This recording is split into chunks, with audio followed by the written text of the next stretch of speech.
Hello everybody, my name is Vidur Sharma and I welcome you all on the EduMentors YouTube channel. So in today's video, let's discuss some of the prominent current affairs without wasting any further time. So the first and foremost is 2023 Plastic Overshoot Day. अभी recently plastic overshoot day report आई है. आपको पता होगा जब 5 जून को हमने international environment day celebrate करा था, तो इंटरनेशनल एनवायरनमेंट डे में भी इस बार बीट बैक प्लास्टिक पोल्यूशन हमने एक थीम रखी थी, right, to beat back plastic pollution. तो आजकल आपको पता ही है दैट प्लास्टिक पोल्यूशन थ्रेट कितना बढ़ता जा रहा है. तो उसी को देखते हुए plastic pollution, as you all know that it is emerge as one of the environmental challenge of all time, causing significant harm to the ecosystem and the wildlife, right? So इसीलिए अभी सेलिब्रेट करना शुरू करा है plastic overshoot day. मतलब कि कितना एक लिमिट तक प्लास्टिक होना चाहिए जिससे मतलब कि जो परसेंटेज वो ओवरशूट कर गई है, राइट, ताकि वो एक अवेयरनेस डेवलप हो सके सोसाइटी में, ताकि लोग अवेयर हो सके, ताकि लोग उसके जो यूजेस हैं उसे कम कर सकें. So global waste management capacity देखें प्लास्टिक की कितनी है. अगर वो ज़्यादा ओवरशूट हो रही है तो उसे रोको भैया, राइट. तो 2023 प्लास्टिक ओवरशूट डे रिपोर्ट आपकी रिलीज़ की गई है. हालांकि ये रिलीज़ करी गई है एक स्विस बेस्ड रिसर्च कंसल्टेंट है जिसका नाम है अर्थ एक्शन के द्वारा, ठीक है. तो Earth Action is a kind of जो एनवायरमेंटल टाइप ऑफ ऑर्गेनाइजेशन होती है, तो उसने आपका रिलीज़ करी है 2023 प्लास्टिक ओवरशूट डे रिपोर्ट. अब इन्होंने बड़ा इंटरेस्टिंग एक फिगर्स दिया है. इन्होंने फिगर दिया है कि हर एक कंट्री का अपना एक अलग प्लास्टिक ओवरशूट डे है, बिकॉज हर एक कंट्री अपना, क्योंकि इट्स वेरी नेचुरल ना, सब एक समय पे प्लास्टिक ओवरशूट नहीं हो सकती, हर कंट्री का डेटा अलग होगा, right. So if you see the data of India that when in India we celebrate plastic overshoot day, तो इंडिया में सेलिब्रेट हुआ करेगा 6 जनवरी को. तो every year 6 January will be celebrated as plastic overshoot day.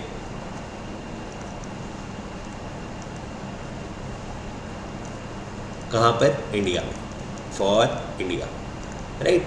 So this point you have to remember. Now let's move forward. आगे चलते हैं towards the next current affair. Silk Roadster. Silk Roadster के बारे में बात करते हैं. तो China's BRI, China's Belt and Road Initiative, has been a key driver of the country's effort to collaborate with the Northeast and the Southeast nation, including Nepal, as a part of the 10th anniversary celebration of BRI, that is Border Road Initiative. China has introduced several new projects under the platform known as Silk Roadster. आपको पता होगा 2013 में China ने बड़ा एक ambitious project launch करा था, belt and road initiative. Belt and road initiative. और ये जो बेल्ट एंड रोड इनिशिएटिव था, इसमें आइडिया ये था चाइना का जो ओल्ड सिल्क रूट है उसे रिवाइव कर दिया जाए, उसके थ्रू आपका ट्रेड इन्वेस्टमेंट बढ़ा दी जाए. जैसे आप आजकल आपने देखा होगा न्यूज़ में चलता रहता है CPEC, China Pakistan economic corridor. ये चाइना पाकिस्तान इकोनॉमिक कॉरिडोर भी is one of the project under the belt and road initiative. अब उसी इनिशिएटिव के अंडर आपका सिल्क रोडस्टर स्टार्ट किया जिसमें नेपाल भी अब इंक्लूड हो गया है. Because if you remember when the last year the belt and road initiative meeting took place, तो सिर्फ भूटान ही एक ऐसी कंट्री था जो पार्टिसिपेट नहीं कर, भूटान और इंडिया ने ही सिर्फ पार्टिसिपेट नहीं करा था. Because India always have apprehensions against the CPEC, because ये जो CPEC है जो बेल्ट एंड रोड इनिशिएटिव का ही पार्ट है, चाइना पाकिस्तान इकोनॉमिक कॉरिडोर, ये PO के रीजन से जाता है. And India always condemn this move of China कि भाई आप प्रोजेक्ट बना लो कहीं भी, हमारे PO से नहीं जाना चाहिए, ठीक है. जो पाक ऑक्युपाइड कश्मीर है वहाँ से वो नहीं पास करना चाहिए, right. So if you see this China's belt and road initiative, तो आप देखो ओल्ड सिल्क रूट जो पुराने टाइम पे आपका हेयर फ्रॉम इटली से लेके आपका ग्रीस, टर्की होता हुआ, ईरान होता हुआ, ठीक है, उज्बेकिस्तान होता हुआ चाइना में आएगा, राइट. तो this is from Xinjiang province of China. And इसके 2 सब पार्ट हैं, एक तो है लैंड पार्ट और एक है maritime, that is from waters. So if you see the water part, तो it is from here to South China Sea, Pacific Ocean, right, then Indian Ocean and then towards Africa, Red Sea होता हुआ आपका Black Sea होता हुआ, ठीक है, आपका Italy reach करेगा, राइट. सो ये है चाइना का बड़ा ambitious belt and road initiative, और इसी का एक पार्ट है सी पैक, जिसे इंडिया हमेशा कंडेम करता है, और वो करता है इसलिए बिकॉज वो सी पैक ना कुछ इस तरह से हमारे पीओ के रीजन से पास होके आता है, राइट। तो इसी का एक इनिशिएटिव अभी इन्होंने लॉन्च करा है, that is silk roadster. Now let's move forward. China Japan's population decline. आजकल आपने एक टर्म सुना होगा, demographic dividend. Demographic dividend, if I talk about demographic dividend, तो डेमोग्राफिक डिविडेंड में ध्यान रखना है बेटा, ये वो वर्किंग पॉपुलेशन होती है जो आपकी 15 से लेके राइट 64 के बीच में आती है जनरली, मतलब this is called as the working population, जो इकोनॉमी में हेल्प करे। इसके अलावा जो उससे हायर एज ग्रुप वाले होते हैं उन्हें डिपेंडेंट पॉपुलेशन बोल देते हैं, राइट। तो जिस भी कंट्री का डेमोग्राफिक डिविडेंड ज़्यादा होता है उसे हम यंग कंट्री कंसिडर करते हैं। जैसे इंडिया भी प्रेजेंटली क्या है, एक यंगेस्ट कंट्री है, बिकॉज यहाँ पे वर्किंग पॉपुलेशन सबसे ज़्यादा है। लेकिन जापान में उल्टा हो रहा है, जापान का पॉपुलेशन आपका कम होता जा रहा है, प्लस उनका डेमोग्राफिक डिविडेंड भी कम होता जा रहा है, ठीक है। तो Japan which is known for its rich culture and technological advancement is facing a significant demographic challenge. As of 2022, the country's total population stand 125.41 billion, but it has been experiencing a decline over the past years. तो Japan में क्या हो रहा है, Japan में आपको negative growth rate देखने को मिल रही है। अगर मैं आपसे क्वेश्चन पूछूं कि इंडिया का ऐसा स्टेट बताओ जिसने 2011 सेंसस के अकॉर्डिंग नेगेटिव ग्रोथ देखने को मिली है जिस स्टेट में, तो आपका आंसर क्या होगा? तो आपका आंसर हो जाएगा नागालैंड। इंडिया में एक स्टेट है नागालैंड जहाँ पर नेगेटिव ग्रोथ रेट देखने को मिली है, राइट। अदरवाइज इंडिया में तो आपको पता ही है, अभी हमने चाइना को सरपास किया है। If I talk about some data, so in every 51 second there is one child born in India, and with every year the population equivalent to the Australia added to India, ठीक है। तो हम तो बहुत अच्छे rate से बढ़ रहे हैं आगे, राइट। तो let's change the current affair, move to the next part. अब थोड़ा सा जापान का जोग्राफी के समझते हैं। तो देखो, आप ये देखोगे, आप ये जापान है, राइट, ठीक है। This is the capital Tokyo, right. It is surrounded by the Pacific Ocean and East Sea, that is called as Sea of Japan also. You must be aware about Fugaku. ये Fugaku क्या है? ये Fugaku आपका world second fastest super computer है। तो world second fastest super computer, its name is Fugaku, और ये किसके पास है? जापान के। हालांकि बीच में नंबर 1 भी रहा था,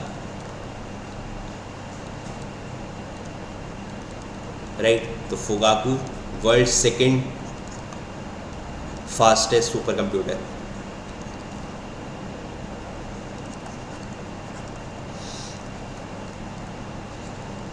तो this point also you have to remember.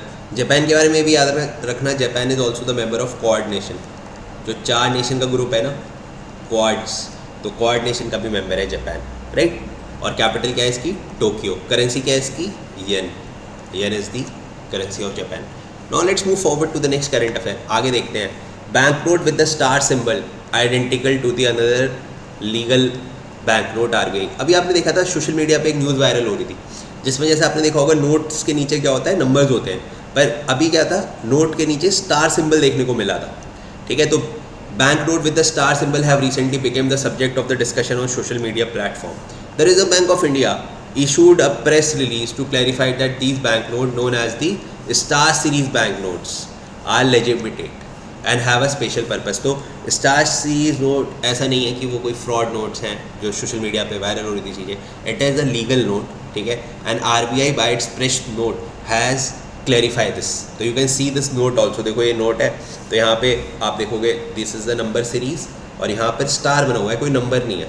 तो लोग सोच लेंगे भैया क्या है, right. But it is a legal note which is been authorise by RBI, right? So this point you have to remember, the star symbol is identifier and as a replaced or the printed banknote। तो बस ये एक identification है कि ये जो note है एक बार रिप्लेस हुआ है या रीप्रिंट हुआ है। तो RBI ने अपनी अंडरस्टैंडिंग के लिए आपका ये नोट मेंशन किया है, ठीक है। So this point you have to remember. अगर मैं आपसे पूछूं कि ओके जस्ट टेल मी, जो हमारा 5 रुपीज़ नोट है, राइट, जो 5 रुपीज़ नोट नोट है वो कौन पब्लिश करता है, और जो हमारा 500 रुपीज़ नोट है वो कौन पब्लिश करता है। तो दोनों ही नोट आरबीआई पब्लिश करती है, but 1 rupee note is publish by ministry of finance, right. और जो 500 रुपीज़ नोट है उस पर सिंबल है आपका रेड फोर्ट का। जो भी 2000 रुपीज़ का नोट जिसे सर्कुलेशन से हटाया गया है वहाँ पर मंगलयान आपको देखने को मिलेगा, राइट। जो हमारा 100 रुपीज़ नोट है उस पर आपको रानी की वाह इज़ व्हाट, रानी की वाह is a step well, is found in Gujarat, वो उस पर आपको डिपिक्टेड है। अगर मैं आपसे 200 रुपीज़ नोट की बात करूं तो उस पर आपको सांची स्तूपा देखने को मिलेगा, right. Now please write in comment section कि 10 रुपीज़ और 20 रुपीज़ नोट पर हमें किसकी इमेज देखने को मिलती है, राइट। चलो मैं 50 भी बता देता हूँ आपको। 50 पे you will see the Hampi, जो विजयनगर एम्पायर की कैपिटल थी, right. Now let's move forward to the next current affair. आगे चलते हैं। This is the last current affair today, that India UK defence and military technology corporation workshop. अभी recently आपने देखा होगा इंडिया बहुत सारी कंट्रीज़ के साथ अपने डिफेंस टाइज को इंक्रीज़ कर रहा है। इनफैक्ट आपने देखा होगा अभी when PM Modi visited France, so India has signed a defense deal where we are going to manufacture more maritime Rafale planes. Also the 3 Scorpion class submarine will be manufactured in India. तो हम defence deal military corporation बढ़ा रहे हैं अपनी different countries के साथ। उसी continuation में अभी हमने रिसेंटली यूके के साथ defence and military technology corporation workshop लगाई है, organise by the international institute of the strategic study in the collaboration with the India Bharat Shakti defence platform. तो इंडिया के प्लेटफॉर्म को क्या नाम है, Bharat Shakti defence platform. The platform aim to explore synergies and enhance bilateral cooperation in the defense and military technology sector, right? So this is again a good move. You must be aware about this fact that 2014 में हमने एक programme start किया था जिसका नाम था make in India, right. And make in India में हमने एक जो मेन एजेंडा रखा था वो रखा था that first develop in India, India में आके डेवलप करो। पीएम मोदी कैटेगोरिकली मेंशन कि एफडीआई की डेफिनेशन को बदला जाए, फॉरेन डायरेक्ट इन्वेस्टमेंट की जगह नाम रखा जाए फर्स्ट डेवलप इन इंडिया। हमने जो लास्ट ईयर एक डिफेंस एक्सपो ऑर्गेनाइज़ कराया था, डिफेंस एग्जीबिशन ऑर्गेनाइज कराया था हमने गांधीनगर में, तो वहाँ पर भी हमने ये चीज़ रखी थी that India will going to increase its defence manufacturing, and in this continuation India UK Defence and Military Technology Corporation will work, right? So this was the last current affair. I hope you have liked this session. See you soon in my next class. Till then, stay blessed, good luck, and have a nice day.